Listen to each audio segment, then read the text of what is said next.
All right, so let me scroll it here. Okay, here we go. So let me start over with letter A again. We had started it yesterday.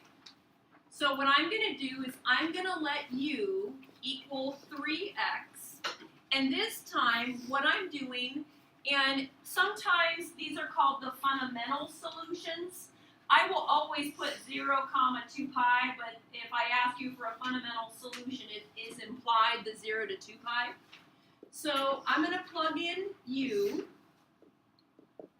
And are we okay if I had subtracted and then divided? That's cosine U equals negative radical 3 over 2. So then what's theta prime? Pi over 6.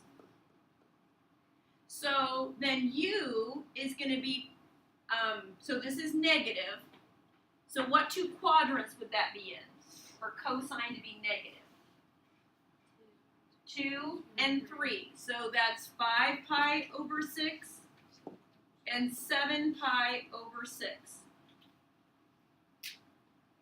All right, so now what you're going to want to do, when we want to do the fundamental solutions, or 0 to 2 pi, right here, you're going to need to write the general solutions first.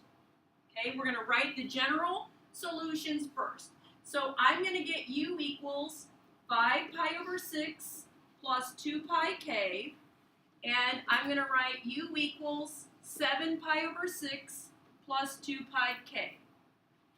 Why is there no more condensed way to write it? Like, why can't I do it like we did on some of those other homeworks where it was just pi k or pi over 2k? Why can't I do that here?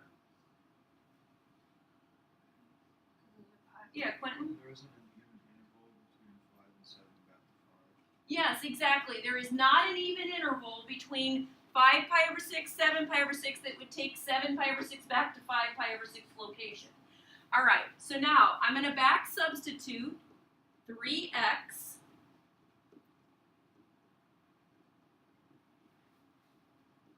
and we're going to solve it for x.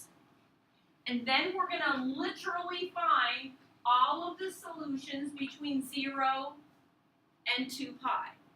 So we're going to divide by 3, and I'm going to get x equals 5 pi over 18 plus 2 pi over 3k. I'd get x equals 7 pi over 18 plus 2 pi over 3k.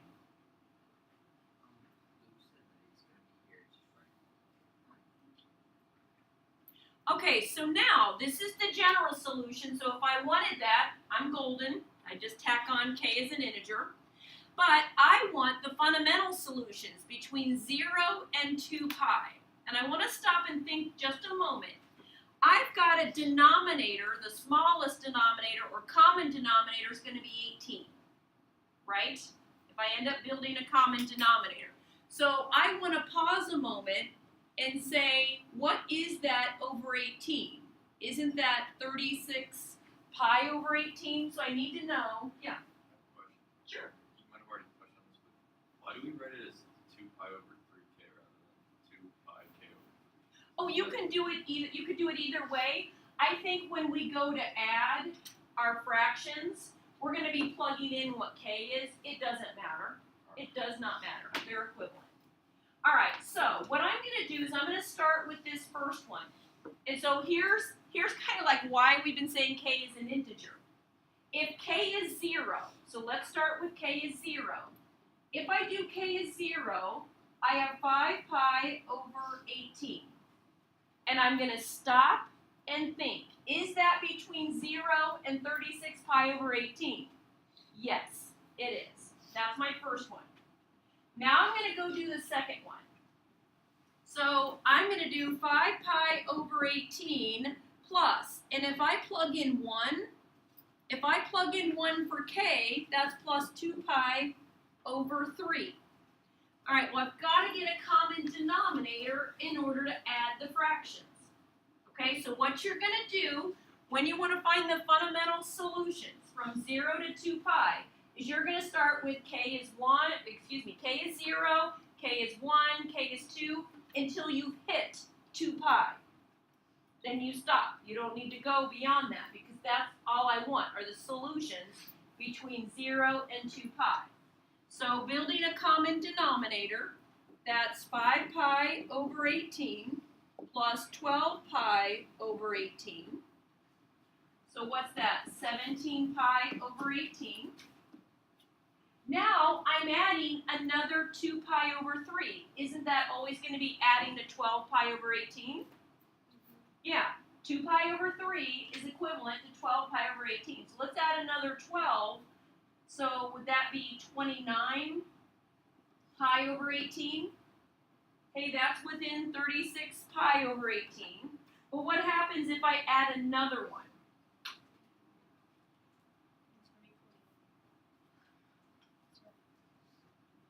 It's going to be over, right? Okay, it'll be over.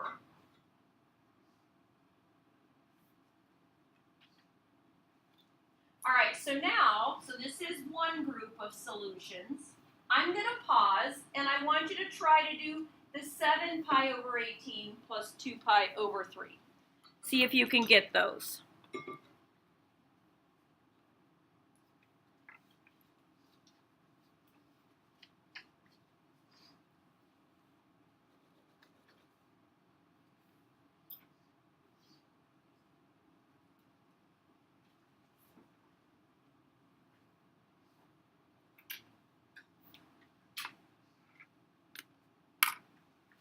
And then it actually should be a little bit easier now that you kind of know what you're adding. You're going to be adding 12 pi over 18. So isn't that 19 pi over 18? What, 31 pi over 18? And then you know you're done. So do you realize you've got 6 solutions? All right, so these are the super, super difficult ones, okay? All right, everybody got those? All right, let's try another one. Letter B. If I have 5 cosine squared theta over 3 equals 5. Let's do a U-substitution. And I'm going to erase this. Everybody got it before I erase it?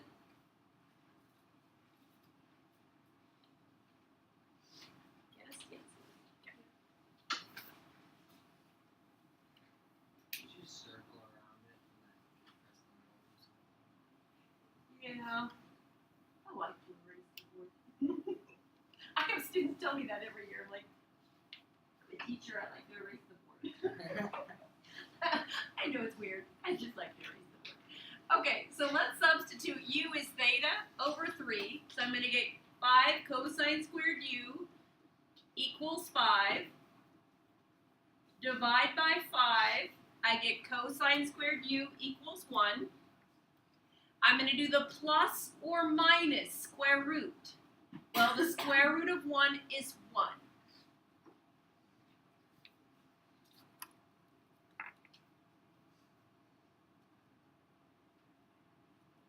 All right, what are the two values from 0 to 2 pi, but not including 2 pi for u?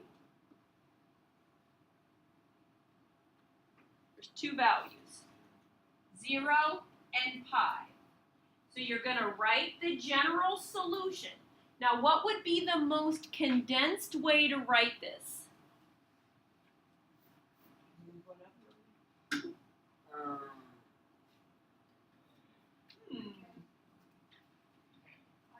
Pi k, all right? This is going to be pi k. Because look, it really would go 0 pi, 2 pi, 3 pi, 4 pi, 5 pi. So then let's back substitute. Theta divided by 3 equals pi k. Multiply by 3. And now you're going to substitute. K is 0, then 1, then 2, and so on. So when I plug in 0, that's 0, that's good. But what happens when I plug in k is 1? You get 3 pi. That's beyond the interval. So my only solution is theta equals 0. Does that make sense? All right, so you gotta check, because sometimes, now what if, okay, let's play the what if game. What if this had been, the only answer was 3 pi? I'd say no solution then, because there's no solution from 0 to 2 pi. Okay? I have a question. Yeah. So what you're looking for isn't the x values, that's the k values, and what you have for k. Okay, I'm trying to solve for the variable. So you get down to your general solution, and then you're plugging in starting with k is 0, then k is 1, then k is 2, k is 3, and so on, until you find all the variables, so if it's theta or x, from 0 to 2 pi. So I'm not solving for k, but I am substituting k is 0, 1, 2, 3, until I get the solutions to my variable. All right, so now, Roman numeral 4, we're going to use factoring. This is so cool. I love factoring. So if I want to solve each trigonometric equation using factoring, so let's refresh our memory from our quadratics and polynomial factoring. Your first type of situation is get everything on one side equal to 0. What's step 1 in factoring? GCF, okay, greatest common factor. So here we go. Everything's on one side equal to 0. In letter A, what is the GCF here? 2 sine x. Then that's going to give me 2 cosine x minus 1 equals 0. Now we're going to use, this goes all the way back to algebra 1. I'm going to use the 0 factor property that says once you get it factored equal to 0, you can set each factor equal to 0. When you were in algebra 1, you had no idea you would be doing this again in PreCalculus. Like, how cool is this? So if I divide by 2, I get sine x equals 0, and you have to pay attention to your directions. Am I looking for a general solution, or am I looking for the fundamental solution from 0 to 2 pi? All right, this is 0 to 2 pi, so let's do the first one. If sine x equals 0, what values from 0 to 2 pi, but not including 2 pi, would x be? Did you say pi over 3? 0 and pi, right? Yeah.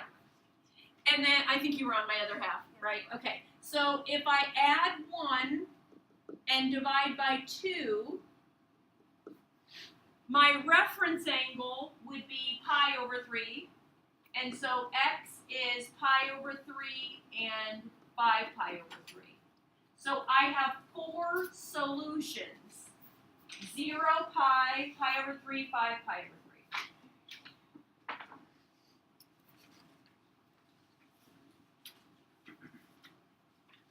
All right. When you're ready, let's look at the next one. I have 2 secant squared x minus 3 secant x minus 2 equals 0. If you need to, I'm hoping we don't, but if you need to, you could do a U-Substitution. If I let u equal secant x, this would be 2u squared minus 3u minus 2 equals 0.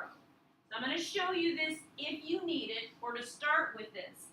Then we should be able to not use it anymore. This would be 2u, I'm going to put the 2 here and the 1, and do a quick trial and error. This would give me a minus and a plus. Check your work when you factor. Okay, don't just try something and go. When you try it, check it. 2u times u is 2u squared. Negative 4u plus 1u, checking outer and inner with FOIL, is negative 3u minus 2. Then watch. So I personally don't do U-Substitution because I can handle this. I know that 2 secant x times secant x is 2 secant squared x. Then I need the 2 here, the 1, it's a minus and a plus. Okay, so I'm hoping we can get here But if you have to start with the U-Substitution, please do so till you get the hang of it. Then you're still going to use the zero factor property. And if you can do some of this in your head, please do. I'm going to mentally set them equal to 0 and solve. So if you could go with me, that would be great. Once I get secant x equals negative 1/2, I'm going to use the reciprocals.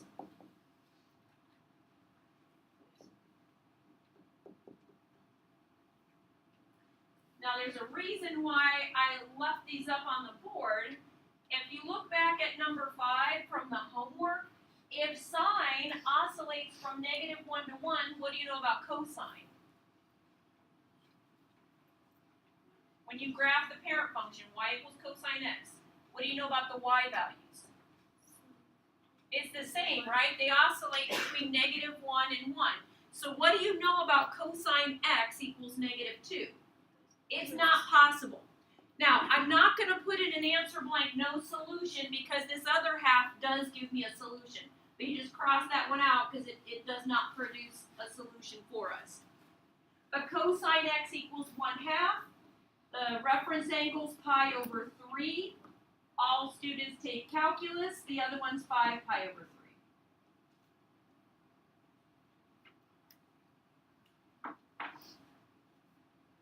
You put negative 5 over there. 5 over 3. I did not put a negative. No, can't use that because it's just down the other side. Oh, wait a minute. Yeah, this is, no, I'm not going to put a negative there. You guys should have, was that one, that was 0 to 2 pi. I'm like, no, because I want the general solution here, which I just caught myself. So if I want the general solution, you got to read carefully. I just caught myself. So it's pi over 3 plus 2 pi k, and x equals 5 pi over 3 plus 2 pi k. So this one's a general solution. So Jimmy, the answer is no, because these two will catch my negative pi over 3. And it'll actually be, I think, the 5 pi over 3. Alright, so read your directions carefully. Your teacher got caught. Alright, let's look at letter C. I've got tangent to the 4th x minus 4 tangent squared x plus 3 equals 0. And it does say give a general solution. So I'm going to pause a moment, and I want to see what you can do with it. If you need to, use a U-Substitution. See how that factors.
So on this one, I'm factoring tangent squared x minus 3 times tangent squared x minus 1 equals 0. You could continue to factor tangent squared x minus 1, but I'm going to go ahead and just use the square root property. And if I set tangent squared x minus 3 equal to 0, that's tangent squared x equals 3. So tangent x is plus or minus the square root of 3. Over here, I'm going to get tangent squared x equals 1.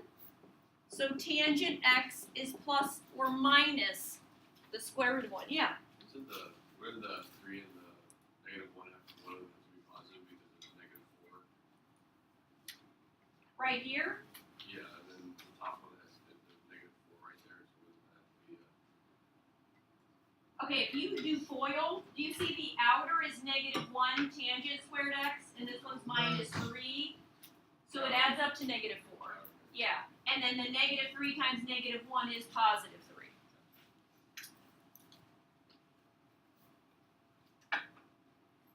Alright, so now here, to get plus or minus 1, that's pi over 4, 3 pi over 4, 5 pi over 4, 7 pi over 4.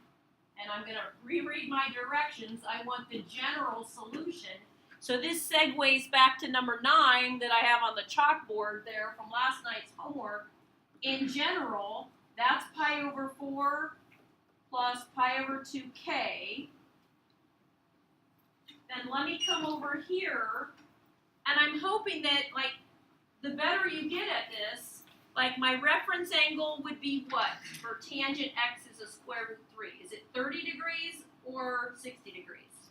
60. So, but I need all 4 quadrants, so that's pi over 3, 2 pi over 3, 4 pi over 3, 5 pi over 3. So I can condense it to go from first, third, and then second, fourth, but I don't have something that gets me from that second to the third to the next one. That doesn't work. So the general solution I could do condensed is pi over 3 plus pi k and 2 pi over 3 plus pi k. And I just need to say it once that k is an integer. So please, please, please pay attention to how you're asked for the solution.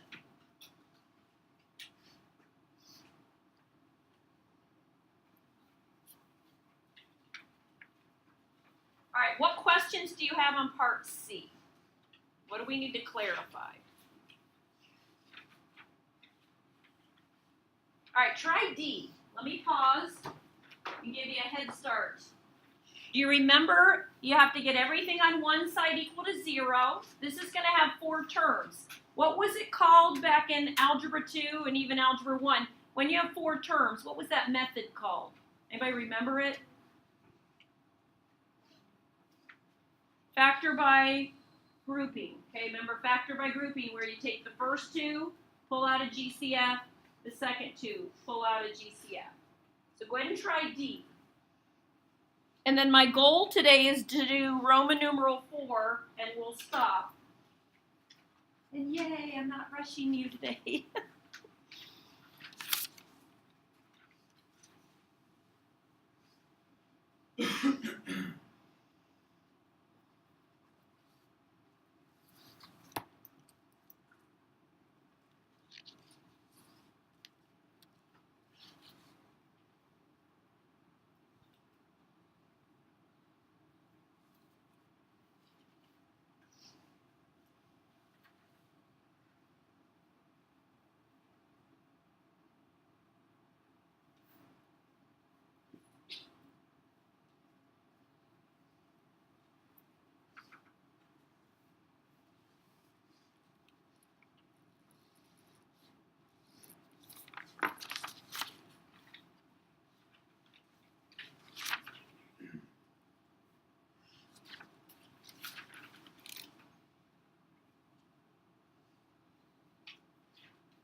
In case you're struggling to get started, I'm not going to work it out completely, but I'm going to do kind of the first 2 steps to get you started, and then see if you're stuck. See if I can get you moving. So the first thing you're going to do is you're going to subtract the square root of 3. Then I have 4 terms. First of all, I would look to see if I have a GCF across all 4, and I do not. So when it's 4 terms, you're going to do factor by grouping. So I have a 3 cotangent x out of the first one, and that'll leave me with cotangent x plus 1. Always write down the middle operation sign. There's just GCF of radical 3 and that's cotangent x, and notice, if the middle operation sign is a minus, that flips the sign inside the second parenthesis. That's a plus 1, because negative radical 3 times plus 1 is minus radical 3. So now I have a GCF, which is cotangent x plus 1, and then I have 3 cotangent x minus radical 3. I'm going to pause for those of you that were stuck, and let's see if you can move forward from here. Set them both equal to 0. Start with finding, well, this one is 0 to 2 pi, so that's good.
All right, so I'm going to get cotangent x equals negative 1, and I'm going to get cotangent x is radical 3 over 3. So if I use the reciprocal, tangent x is negative 1 as well. So that would be, all students take calculus. It's a pi over 4. So that's what, 3 pi over 4 and 7 pi over 4. Now the tricky part here is, I guess what I would recommend is, do you recognize, because when I flip this, we're going to maybe be confused. Do you recognize that radical 3 over 3 is in fact the rationalized form of 1 over radical 3? Do you recognize that? That's important. Because then when I flip it, I get tangent x is radical 3. If you flip here, you have 3 over radical 3, which isn't simplified enough for us to maybe recognize that it was in fact unit circle. So my reference angle is what, 60 degrees? So it's pi over 3, and all students take, I'm in the third quadrant, 4 pi over 3. I'm going to double check my directions, 0 to 2 pi. Yeah? Get rid of the, in the second step, the 3 cotangent x in front of cotangent x plus 1 and the negative square root of 3 in front of the cotangent x plus 1. Okay, do you see here? I factored this out of both. Yeah. So what's left? What am I multiplying it by? 3 cotangent x minus radical 3. So if you remove those, what's left? 3 cotangent x minus 3, and I put them right here. Oh, yeah, All right, Ariana?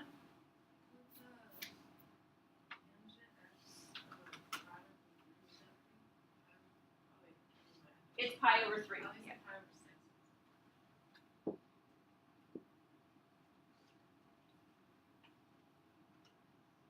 Isn't it pi over 3? Yeah. Oh, maybe I didn't say it, but sorry, I misspoke.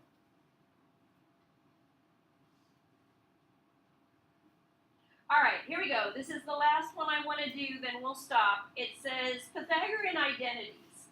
So do you remember sine squared theta plus cosine squared theta equals 1?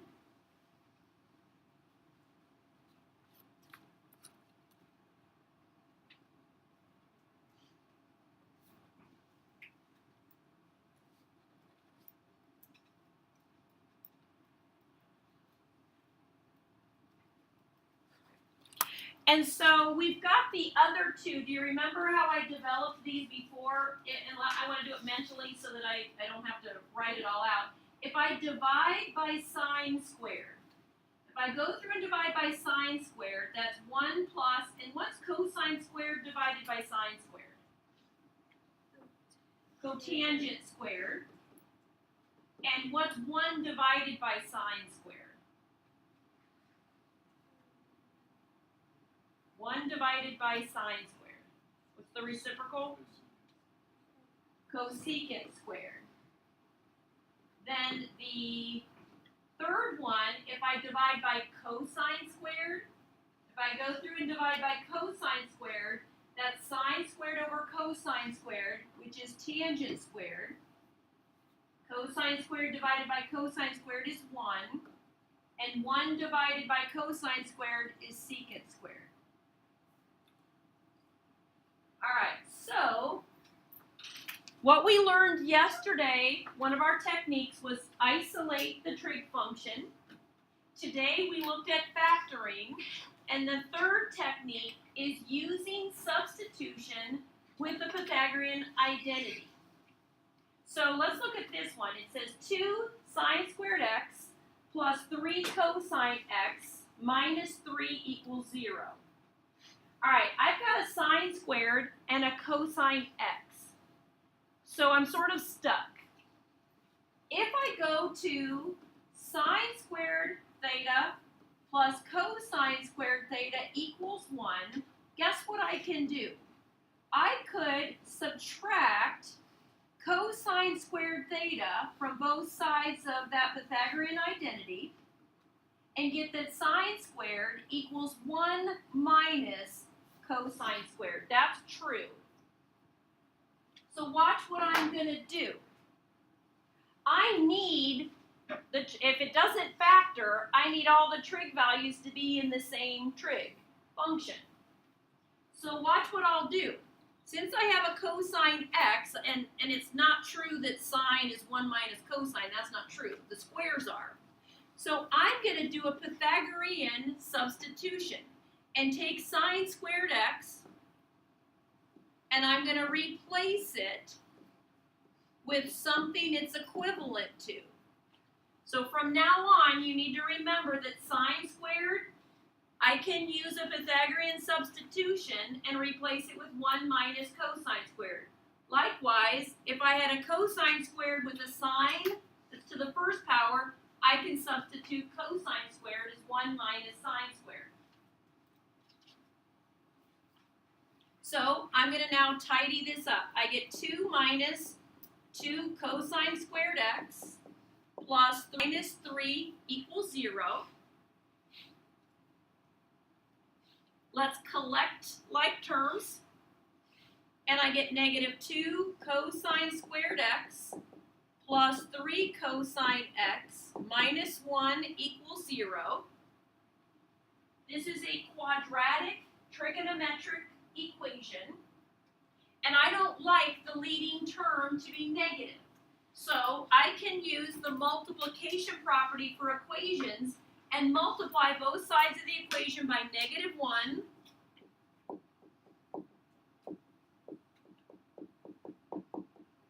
and now we're going to try to factor it. On Monday, guess what we're going to do? We're going to learn how to do quadratic formula with trigonometric equations. So let's factor. So this is minus 1 minus 1. Check your work when you factor if you know that. Teach me how to factor video. You guys see that one? Teach me how to factor. Alright, so before we finish this one, let me talk you through it one more time in case you missed part of what I said. Your first goal is to try to isolate the trig function if you can get it alone. If you can't get it alone, you try to factor it. But what happens if you have two different trig functions that don't factor? Then another technique is to try to use a Pythagorean identity to substitute to get it into one trig function. Then I'm going to factor this. So I'm getting cosine x would equal 1/2. Cosine x is equal to 1.